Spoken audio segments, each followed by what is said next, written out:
Welcome to the Brave Healing Podcast. I'm Laura DeFranco, the CEO of Brave Healer Productions, where we have a mission to change the world one brave word at a time. We are here to celebrate another amazing book today, you guys.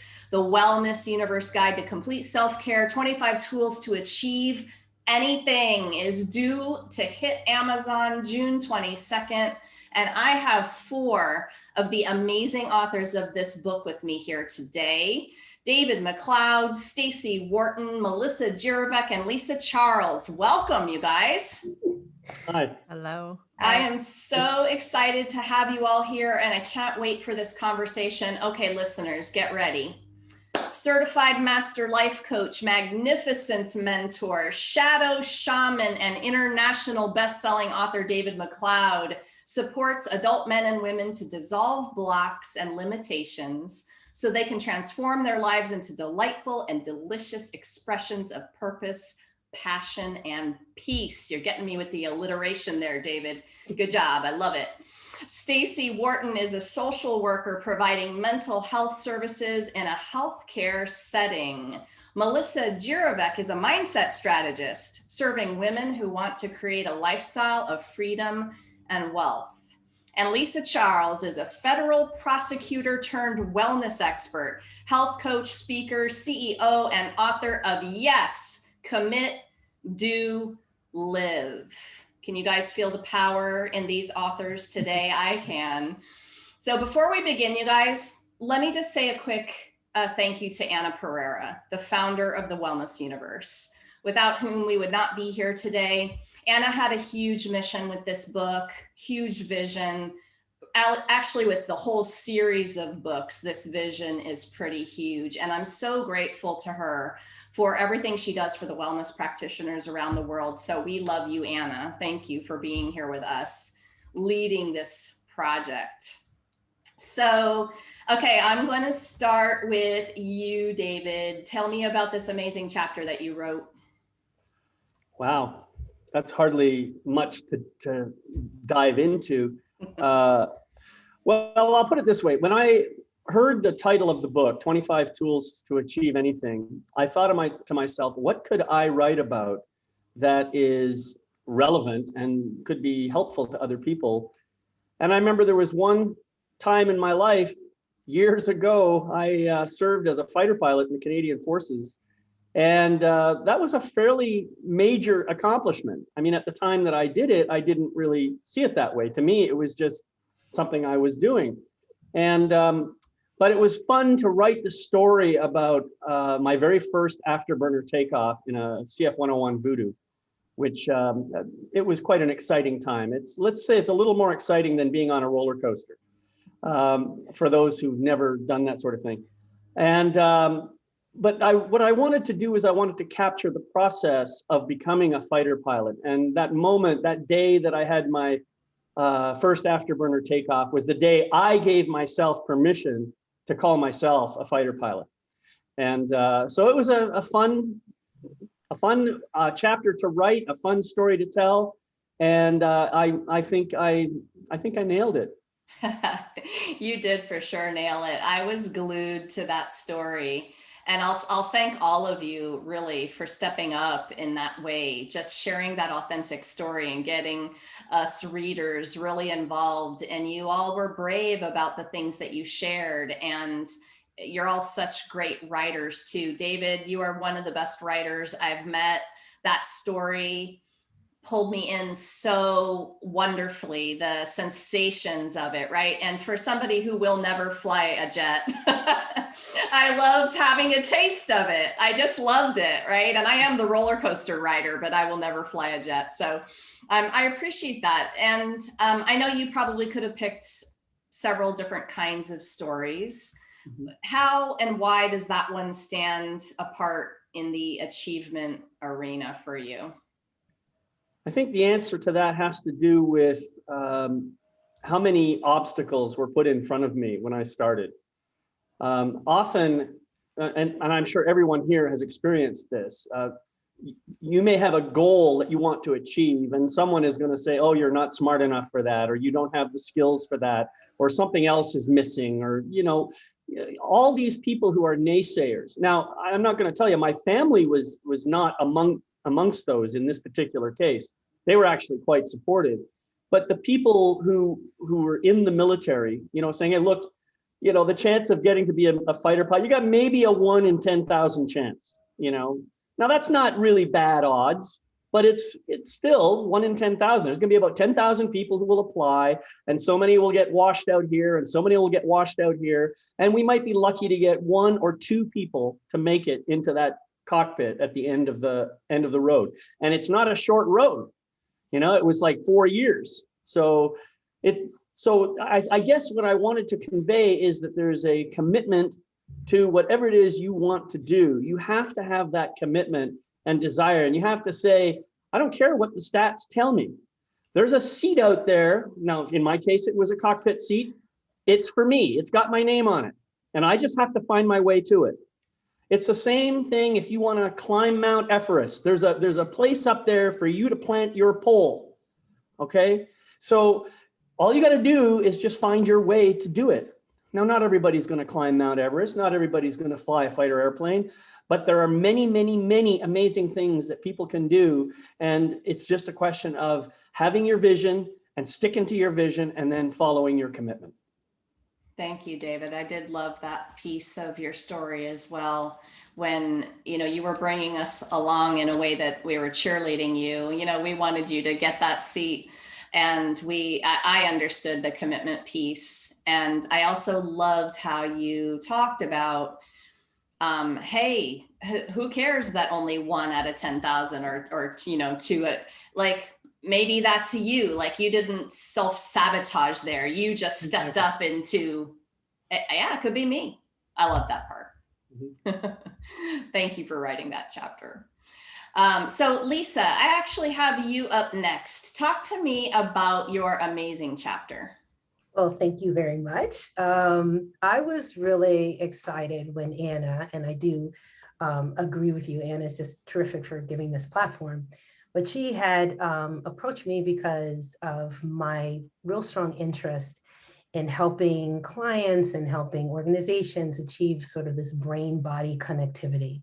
So over the last few years, in some of the positions I've held, I've really focused in on what are the things that make us most brain healthy, and how can we find that connectivity, and how can we use that to do some of what my previous authors spoke about, breaking through different barriers. And so my chapter is about sleep. It is the hidden gem. It is the holy grail of what makes you so healthy, yet so many people don't do it. So I wanted to present something in a way that was a realistic day in the life of someone that experiences stress, and then really go through sort of the ABCs of how you can turn it around, because we all can, and ignite that inner power that's going to give you an immense amount of energy, but also give you clarity in your daily living.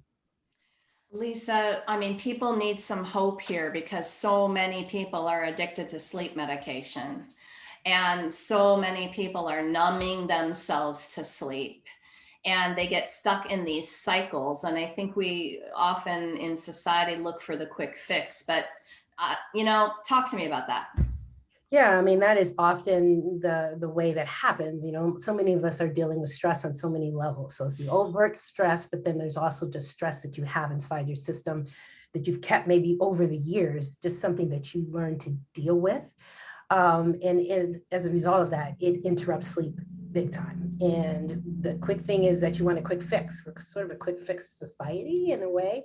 So what I like to do is I have a whole regimen. I have a lot of ways to make this sort of a fun game for you to really know some of the fundamentals of how to move away from medication and move into other activities and other processes that are just going to enhance your ability to relax, to de-stress, to breathe more deeply, to breathe more diaphragmatically, to be connected, therefore, more for what your brain and your body needs.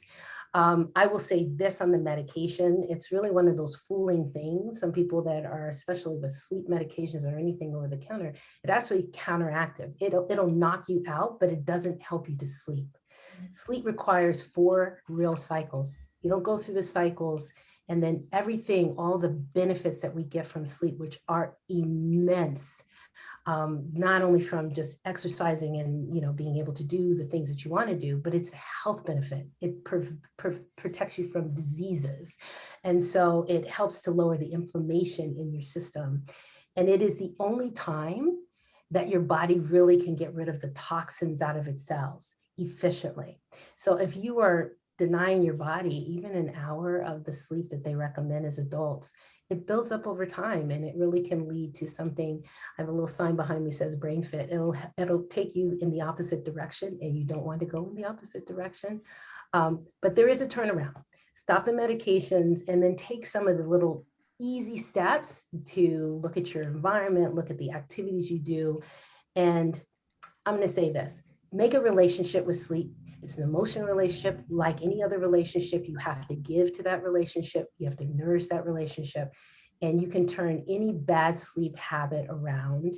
You know, and of course, some people may have other specific sleep challenges, but most people can turn it around with just simple changes. I think that we've been taught to hustle, and I don't even want to remember those quotes. I was just having one come up in my head about, you know, I'll sleep when I die. That Yes. one. Oh my gosh, let's delete that for a minute. Please delete. But so we've been taught, you know, this is an achievement book. So it's really interesting to me because people think that the way that you get there is by not sleeping and by doing that, you know, that stuff. But honestly, the sleep does the opposite. It makes you more productive. Actually, you actually see some pro athletes, some other entertainers that have sleep coaches. I'm a sleep coach. They take it to that level because they realize, even in their busy life, and I don't care what you're doing, CEO, whatever you're doing, whatever company that you're running, if you're not sleeping, you're not efficient. If you're not sleeping, you cannot be operating at your best. Even though it might be good, you will never be at your best. And I think the real strong message that I really lay in the chapter, and hopefully seed it for people to move them into action, is that not only does it affect the here and now, you're really planting a seed for the future. And so in my work at Rutgers and the Brain Health Alliance, we've really looked at the direct correlation between lack of sleep and even instances of dementia and Alzheimer's later on in life. So the things that you do now really do have an effect, not only present, but on the future. I think the good news is that you can turn it around. It really is not something that, you know, while I didn't do it all these years, I'm destined to go in this direction. No, if you just find the importance of it and you treat it like it's something that is really essential for your health, you can make small increments. I just say I had a woman that I was working with, only slept 3 hours a night, just really very busy, has an active life. She said, Lisa, I don't know how to move beyond that. I said, well, listen, we're gonna aim for 3 hours and 5 minutes. Let's see how we do that. And it was amazing. We obviously went longer than that, but once she saw it in that way, she could say, oh, okay, let me relax my mind. Let me not stress over not sleeping. And let me just go into the principles that are going to help me be that my best of me. Yes, that's awesome. All right, everyone, nap time. Okay, maybe later. Melissa, talk to me about your amazing chapter. So I've been in the two previous books, and I was just really excited when I heard the title for this one because achievement, I mean, that's my passion point. So as soon as I had to think of a story, I thought of a time where there was a lot of pressure for me to go against what I had set out to do. And David kind of touched a little bit upon this about how some people will, you know, provide ideas against what you're doing and be naysayers, essentially. But sometimes it's even more than that. Sometimes there's so much limitation in our environment, in our culture, in our media, that the idea of going for something is it's just too exhausting to even think about.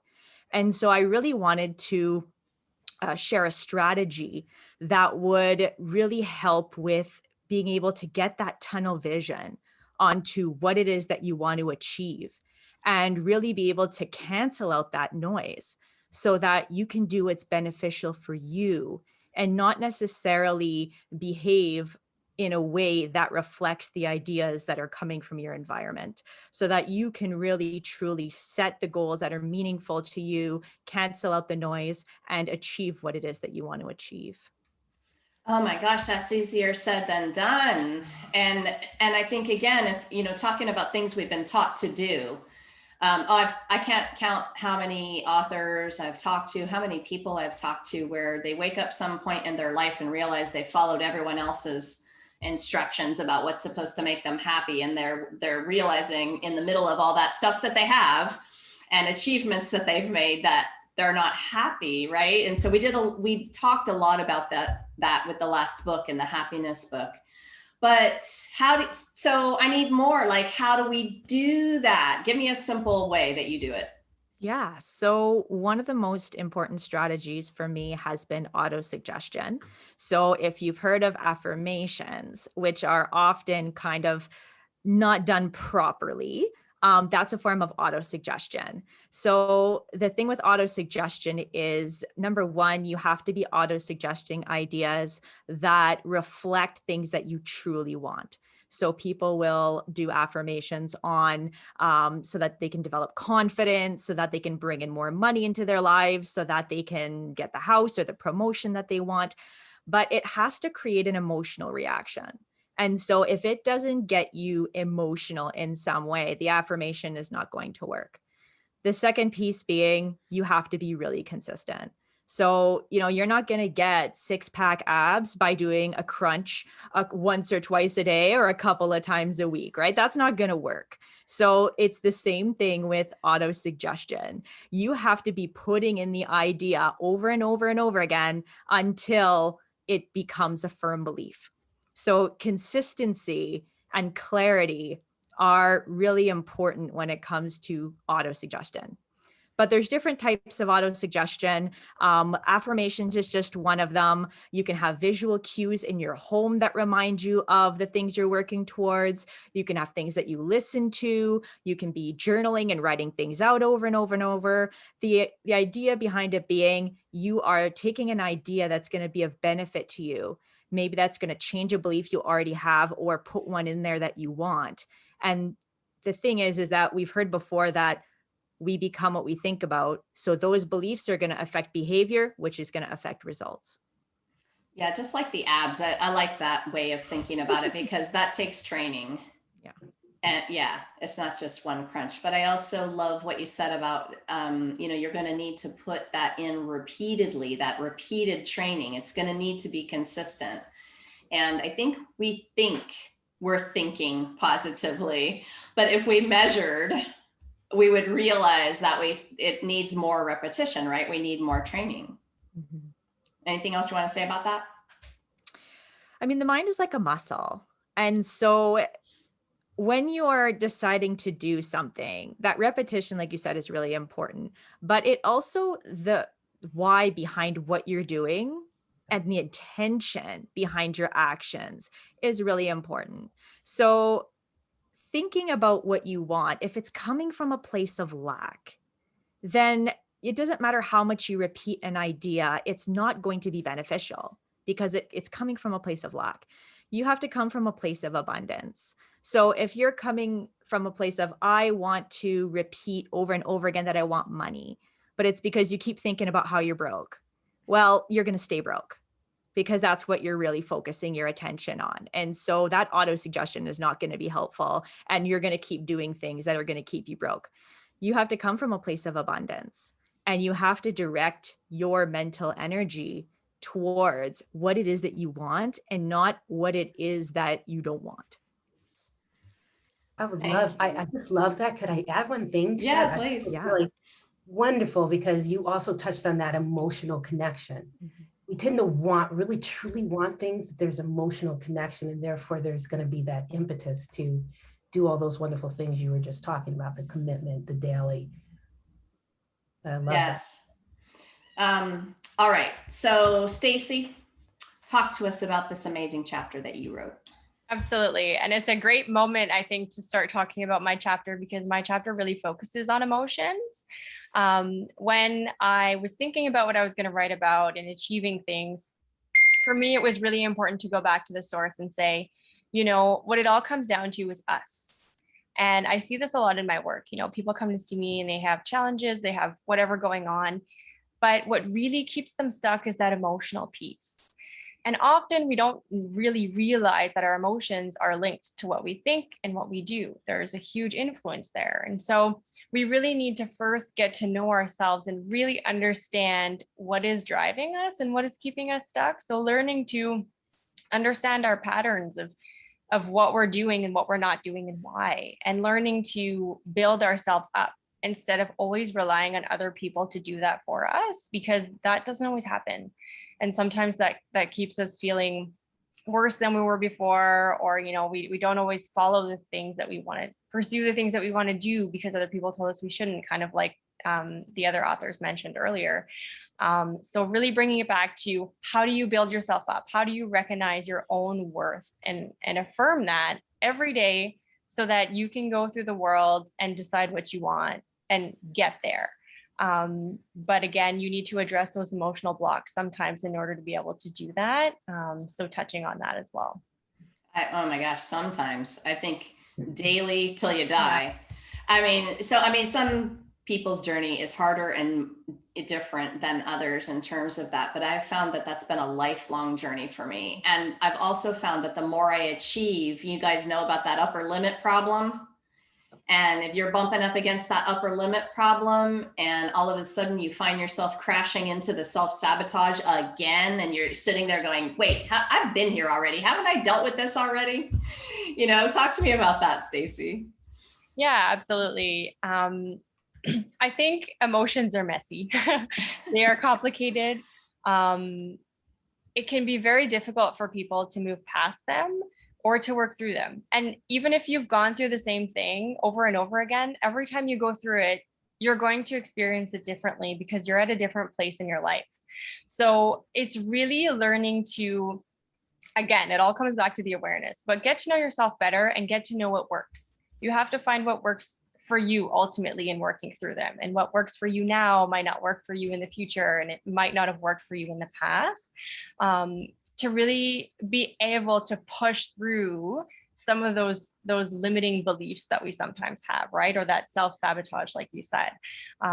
It's incredible how much our emotions are linked to our thoughts.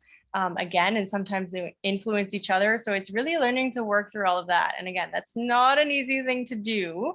And it's something that you have to constantly be on top of and practice it and notice it. And then you get better at it. So this is such a perfect way to move into this next question. Stacy, I'm actually going to stick with you for this next one, okay? And then I'm coming around to all of you. And this is such a great question for all of you. And Stacy said it already, awareness. Awareness is everything. It's like this foundational tool on the journey. And all of our authors are essentially teaching really powerful awareness tools in all kinds of different ways. So I'll just first say thank you to all of you for the unique way you're expressing your voice, your story, and your master tool, because people need a whole lot of different ways, right? It's hard. Like Stacy was saying, it's not an easy road. So that's one of the biggest missions behind these books. There's a lot of people in the world, and we need a lot of voices and a lot of ways of expressing these different modalities and opportunities and possibilities, right? So Stacy, awareness. So what do you want to share with our listeners about awareness, but mostly how it plays out in your personal life, personal, professional? What's been a moment with awareness for you? For me, it was the moment where I learned how to do the self-check-in, which is essentially just a tool that I've learned how to utilize that gets you to really just stop and take a minute to pay attention to what's going on with you and around you. So you actually have to pay attention to what you're thinking and what you're feeling and what your body is doing.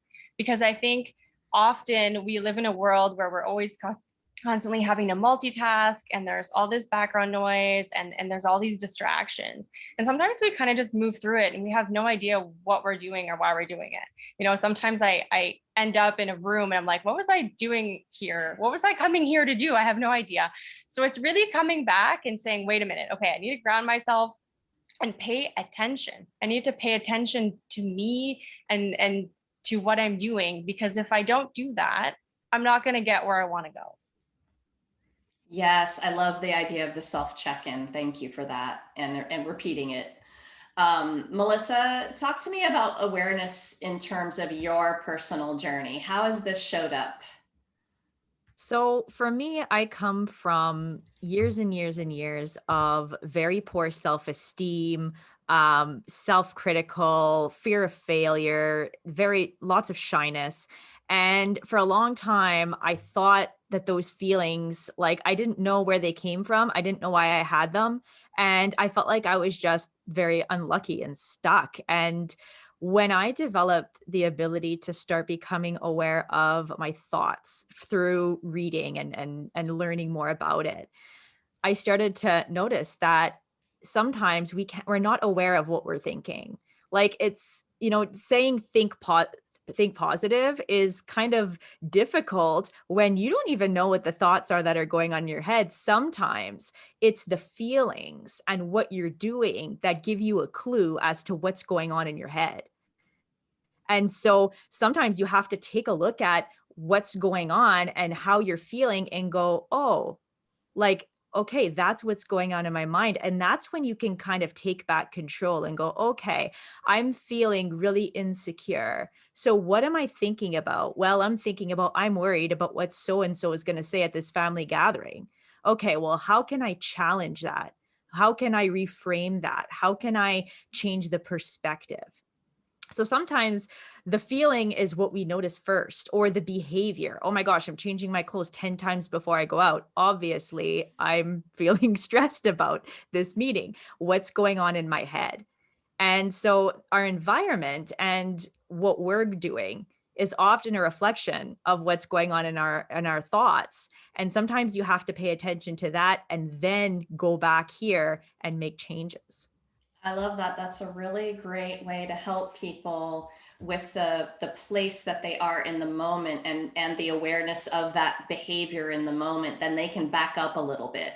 Mm-hmm. Now, what was I thinking before that? What was happening before that? Right? Yeah, I love that. Love, love, love. Thank you. Lisa, how about you? How has awareness impacted you and played out in your life? Well, it's a funny thing. I can think of the exact moment where I really made a mental, emotional shift. I was at an event. It was when I was still practicing law, and we were at a mingling event, and people were going around and introducing themselves, and everyone had a title. I had a title, and it was almost like outer body. I just was listening to everyone, and I was feeling like, wow, I really don't know. I won't know anyone any more than I know after I leave, and nor will they know me. And it was the first time I really asked of myself, like, well, who are you?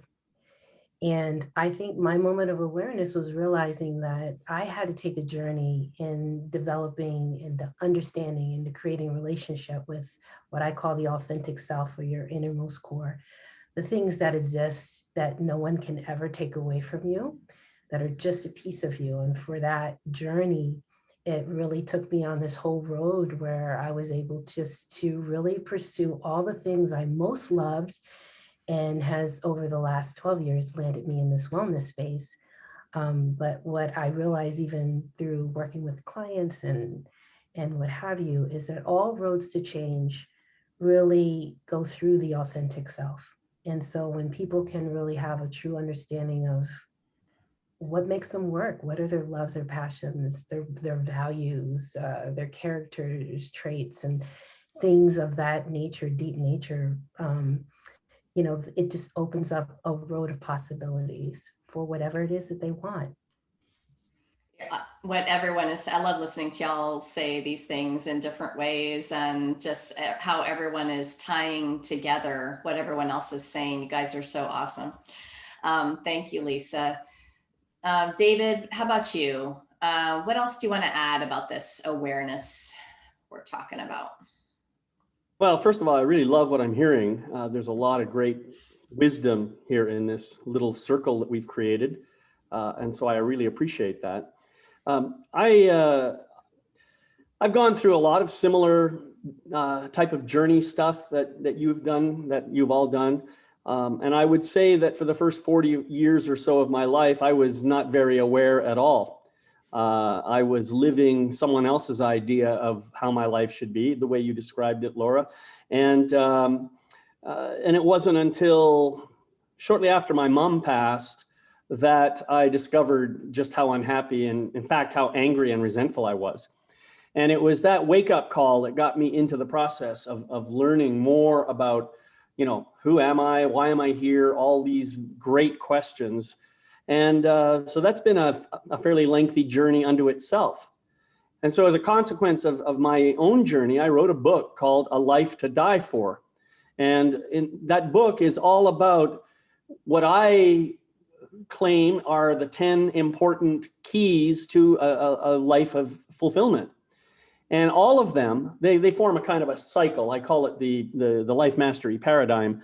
And it's a cycle of keys, if you like. You go through all of these in pretty much everything you do, but all of them are supported by what I call base camp, which is awareness. And, you can't do anything. You can't, it's like they say the journey of 1,000 miles starts with the first step. And that is what awareness is. It is the first step. It is the most important step, because until you take that step, nothing else is going to happen.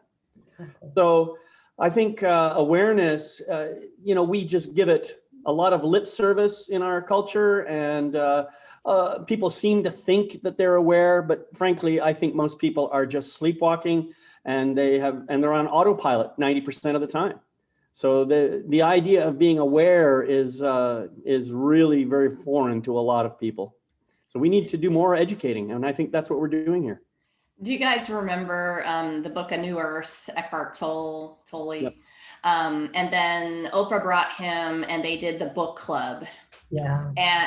And so that was my awareness moment. And David, you're making me think of it for some reason, but mostly because the thing I remember the most was the just teaching me to be the observer of my own mind and feelings and senses, both body and mind. And so he helped me understand that if I would just separate it and be watch myself like I'm watching a movie, and be really curious about what those thoughts were, and be really curious about what the feelings were, and just, take a breath and separate from it a little bit. I loved that book. That was a beginning piece of my awareness journey. We could talk about that one all day, huh? Oh, we can talk about all this stuff. I know. Oh my gosh. Thank you, David. Okay, so Melissa, I'm going to start with you on this next one. Okay, this is one of my favorite questions, but what's one thing, and you guys got to pick one. Okay, I know you weren't gonna want to talk about 5 or 10, but pick one thing, Melissa. What are you most passionate about when it comes to helping people understand that they can achieve anything? What turns you on in this realm? I am very, very passionate about personal potential, human potential. And the idea that has been most, that has really lit my fire and was really the basis for my own business as a mindset strategist, was that people are born with the most amazing potential. We see it in our children. And we get to adulthood with some virus code. And once you get to adulthood, nobody tells you this on your 18th birthday when you're blowing out your candles. But once you get to adulthood, you have to start peeling off that virus code. And you have to start discovering who you are, but also deciding who you want to be. And that is really, to me, the first step towards really living your potential and creating a life that you want to live, that embodies your passion, that embodies the impact that you want to have, the influence that you want to have, is you have to take that virus coat off and unleash your potential, because it's buried in there. Everybody's is buried in there, because our amazing parents just don't always have the ability to give us what we need, because there's no book when it comes to parenting. And so we have to take off what didn't work and light our own path. You can feel it in the way she talks about it, right, you guys? Like, yeah, you can feel the energy and all of that. Yes, I love it. I love the topic, of course. It's amazing. Okay, so David, I'm coming back to you for this one. Tell me about what lights you up in terms of this. One of the things that I have learned is that, well, some of the things that Melissa talked about are things that we're unaware of. They're hidden in our unconscious minds someplace. And what I like to do is help people bring illumination to those parts of themselves, especially the parts that they have maybe initially they consciously tried to hide them or disown them or whatever, because they believed that they were inappropriate or unacceptable or whatever. And we've all had that. We've all done that sort of thing. The problem is we did that when we were very young, like 3, 4, 5 years old, and we've forgotten that we did that. And so now here we are today in our 30s, 40s, 50s, and 60s, discovering that there's a part of ourselves that's still acting out in the background. And so what I like to do is help people bring some light to those parts, those shadows, if you like, to illuminate them, heal them, and then reintegrate those parts and the gifts that they actually hold back into the whole being, so that we can become truly holistic human beings that are fully expressed as how we are meant to be. That's my passion. I love that part of the healing of that. And I think it's part of everybody's journey, whether they realized it or not. They had to heal those pieces, and not to get rid of them, but to integrate. Right? Mm-hmm. Yeah. And you want to say anything else about that? Oh, I could talk for hours, believe me. But I'm trying to be respectful of the time. You're doing great. I love these topics. Well, we're going to need an extra hour for each of them, I'm pretty sure.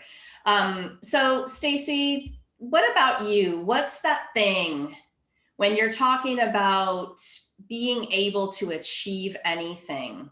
What lights your fire about this? Absolutely. For me, it's the concept of permission. You have to give yourself permission to feel what you feel, to be who you are, and to do what you want to do. For me, that has been life-changing, whether it's in my professional life, in my personal life. Again, for a long time, we're often socialized that we need to do things a certain way and we have to fit into these boxes and all of these things. But people often just don't really know who they are or what they truly want to do. And they get stuck in their emotions and they feel shame and they just don't know. And the day that you give yourself permission to just let loose essentially and be and do is the most powerful thing. And that is just the thing that I love to share with people is really validating them and hearing them and sharing that with them. Just give yourself permission and your life is going to change. Was it Brene that did the permission slip? You guys remember that one? It was in one of those books. So like write yourself the permission slip. Like, okay, I was ready. Like I'm a journaler, right? I'm going to write this permission slip out. I just had a download that I need to share. I'm sorry. I just got to do this. Hey, go for it. The word permission, if you think about it, in alignment with mission. Ah, yes. Purpose. And that's really what we're all here to do, is get in alignment with our true purpose.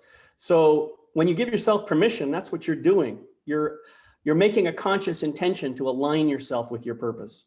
So I like that. Now I had to share it. Sorry. I don't think I've played with that word in that way before. I like it. I like it. Okay, Lisa, tell me what lights you up. It lights me up. Okay. I often when I went into this whole health and wellness field and in training and then looking at how do you transform, how do people really walk on the road of transformation, realizing the biggest muscles between the ears. So, you know, I was super excited to actually have the opportunity to put all of my programming over the years into a book, which you mentioned in the beginning, called Yes, Commit, Do, Live. And my passion in it is what I call the triple B. So your brain body connection, and then attaching with any limiting beliefs. And when I can really give what I call the J to the joy to the journey, the fun to fitness, you know, to fit mind from the inside out. And I think so many times people are looking at the future and boy, either it's because they have a goal of losing some weight or they have a goal of something, and they don't really realize that it's the whole journey that you can find joy in. And yes, there are moments of pain, and yes, there are things that you have to look at, but when you see the whole purpose of now you're going to be on the road to what you were truly meant to do or meant to be, however you want to define it. So I get really juiced with really seeing people's light bulb go off, realizing that they have the power inside. So it's like the superhero power and unleashing that. And for them just to see that the trip and the road and the journey is worth taking. And it doesn't matter that it may take some time, that they can find joy along the route. Yes, with an exclamation point. So you guys, we're going to do this last one, speed dating style. You guys ready? Okay, you're going to have to play the speed dating game here. Lisa, you're number one for this last question. So I think all of you guys, and very, very obviously you four, are all talking about a component of mindset. And to me, mindset is a choice that you only get when you practice the awareness. And we talked about awareness so much today, right? With the awareness, you get the choice, like, okay, do I know what I'm thinking? Well, let me switch it up, you know? So Lisa, I want to hear one, again, pick one, because there's lots of your mindset ideas or practices that's helped you the most and possibly will help our listeners too. Okay. I think in terms of the journeys that we're all talking about, I think we all mention about thoughts. And, you know, we have so many thousands of thoughts that go through your mind. So the biggest thing I think people can do is be able to look at their thoughts, and the ones that come up over and over again, those negative thoughts that can really, you know, derail you at any moment, and really look at it with what I call the ability to see what is the lie out of that thought, what is the truth out of that thought, and be willing to make adjustments. I find that for me, it was some time I would say, oh, I'm just a terrible mom because I was late picking my son up or whatever. There were aspects about that negative thought that would come and loom that were actually true. I was always late. So I could do something to change that, and I could take away the power of the thought. So you have the power to take away negative thoughts. I would say that is the gift I would give people. You know, you don't have to live in what is negative. I love that. What's the lie? What's the truth? And adjust from there. Yes. Perfect. Thank you. Awesome. Stacy, what's yours? It's very similar as an approach, but it often comes down to reframing the thought. So you're not necessarily feeding yourself rainbows and all those things that aren't accurate, but you're trying to see things in a different way, often approached with a lens of being kind to yourself. So, you know, taking those thoughts, and if I was really being kind to myself, how would I think of this scenario in a different light? Because often a lot of my work has to do with the self, or even when it comes to other people, if it was a thought about someone else, how do I see this in a different way, and challenging the thoughts and reframing them in a way that seems to fit reality more appropriately, because sometimes the thoughts are really distorted in that sense. I like that a lot. That's a powerful addition, because we are not telling people to jump to the rainbows. We're telling people they need to feel what's there as the path through to, but then you get that choice to, you know, change it. I like that. I like that a lot. It's important for people to understand that. And we all have done so much work there. It's not like that was an easy leap. We had to understand how to feel and understand these practices, and they are lifelong practices, I should say, right? It takes a little bit of time to do this. David, you're up. What's yours? Well, everything that we think or believe is just something that's happening. And it's easy for us to learn how to judge ourselves for judging ourselves, or to beat ourselves up for beating ourselves up. The thing is, you have to be gentle. You have to love yourself, and you have to be gentle and just relax. If you wish to learn something, one of the best questions I know of to ask myself is, how is this thought process serving me now? How does this serve me? And when I just simply ask that question and allow the answers to come, often the answers will give me two different sides. In some ways, it's serving me positively, and in some ways, it may be serving me negatively. So that the next question after that is, okay, now that I know how it's serving me, how can I respond from a place of love and forgiveness? That's how I would process it. So that's my recommendation to everyone all the time. I love that, because questions, the mindset shift for me is the questions move me into curiosity instead of judgment. Right. And if I'm in curiosity, I've got a lot of possibilities there. That's awesome. Right. And I should just add, if you want to get yourself to judge yourself more, just ask why. Why am I doing this? That's a great way, just trigger a whole bunch of judgments. Instead, how is it serving me? Or what am I getting out of this? Or something along that line. Avoid the why questions as much as you can. Yeah, that's interesting, because they can go down a different kind of road. Right. Yeah. Okay, Melissa, close us out on this last one. What's your mindset tip? You are the mindset queen. My mindset tip is to do everything with intention. That really changes the game, and especially in mundane things like your everyday routine.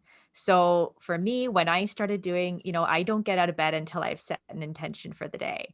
And then when I make purchases, I set an intention. So the difference between buying a shirt with the intention that you want to feel confident and really start your day off great versus just buying a shirt, it just changes the whole experience. And so when you start doing even the littlest things with intention, your whole world is going to change. And that's just not an exaggeration. I love that. I love it too. What a perfect way to finish this off. That will change everything. Authors, thank you so much for what you do in the world and for being here to share it with everyone today. Thank you. Thank you for having us. Thank you. So listeners, remember to join us on June 22nd, because at 10 a.m. Eastern on the Circles of Inspiration page, which is Anna Pereira's Facebook page, we're going to have all of the authors share their wisdom about their chapter for our live stream book launch party to celebrate 25 tools to achieve anything. And as usual, there's going to be some pretty awesome giveaways too that day for our book purchasers, you guys. So don't forget to join us. When you drop down into these show notes, you're going to find all of our authors' websites. Go on down, make a click, take the next step with them, explore their world. If they said something to you today that woke you up just a little bit, go find out what they are up to. They are up to amazing things. And if you're listening today and it's after the 22nd of June, well, that means you need to get your butt to Amazon, because the book is ready for you. Grab your copy, and who knows, your life might change after reading one of these amazing chapters. And lastly, today, you guys, I want you to remember something. That fear of not good enough is boring. What if the thing you're still a little afraid to share is exactly what someone needs to hear to change or even save their life? It's time to be brave, you guys. See you next time. Bye. Guys.